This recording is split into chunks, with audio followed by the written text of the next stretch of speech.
Excel outperforms many softwares. For example, I already work with some Power Apps inside Microsoft to present to the partners and to some stakeholders, and they didn't like it because there wasn't any feature similar to Excel. And one of the reasons is because you can, for example, do the total price. For example, you take the price times quantity, and on the right hand side you have this small dot. You can either drag down or you can double click to update the formula. If I check here on the formula bar, you can see that it's going to change accordingly to each cell because Excel dynamically update all the formulas for us. But a lot of people struggle because they don't know how to fix a formula. For example, in this case, you want to take the total value times the Australian dollar exchange rate.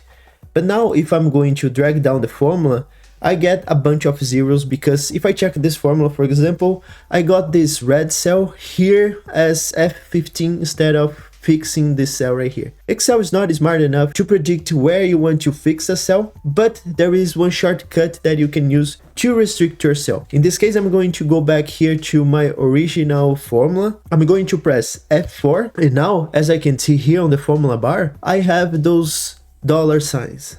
It's not because I'm doing an exchange rate calculation, it's because Excel understands the symbol as you are fixing the column and the rows. I have two dollar signs because I'm fixed the entire cell. If I hit OK and now drag down the formula, if I check this cell, for example, I can see that only the blue cell was updated, but this red cell is still the same, this Australian exchange rate. This video is sponsored by Excel Mastery. Here is where I can teach you from the beginning to mastery how you can save a lot of time at work. I'm going to present you the best tools and best shortcuts to make you outstand at work and make you not only save a lot of time at work, but also make your work-life balance much better. So if you want to know more about this course, check the link below in the description of this video. But now if I want to drag to the right, I'm going to do a wrong calculation because when you go to the right, Excel also understands that you need to update the formula dynamically to the right.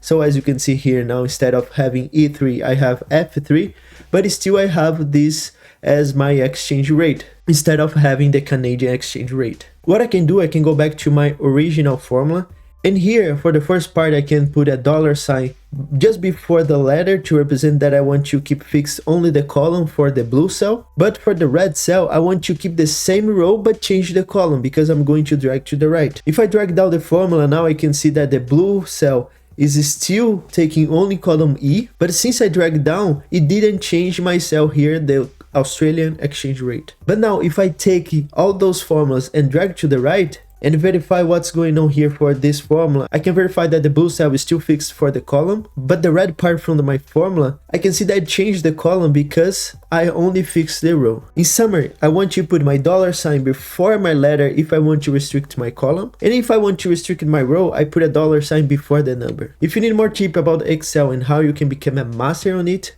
follow me for more.